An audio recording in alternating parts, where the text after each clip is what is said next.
Greenland kena bersedia sekiranya berlaku serangan dari Amerika.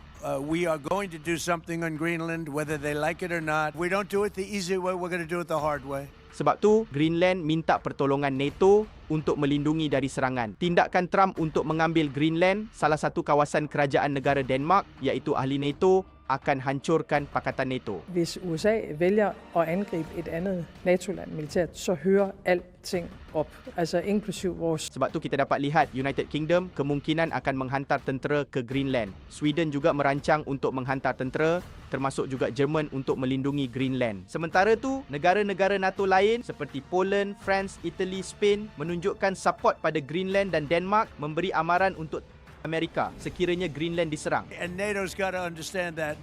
I'm all for NATO. I saved NATO. If it weren't for me, you wouldn't have a NATO right now. Greenland merupakan pulau paling besar dalam dunia, kaya dengan minyak, gas dan mineral. Nombor 8 paling banyak rare earth mineral dalam dunia yang berada di sekitar pulau tu. Dengan kutub utara semakin cair, semakin banyak kawasan boleh beroperasi untuk dapatkan bahan mineral.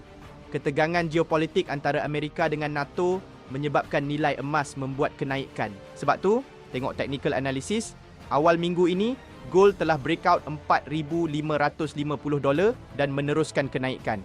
Saya trade menggunakan indikator. Kalau korang nak tengok cara saya growkan account dari $50 ke $1,000, boleh lihat di playlist ini di TikTok Trade Indicator AI. Dan kalau korang nak dapatkan indikator ini, boleh klik link di bio.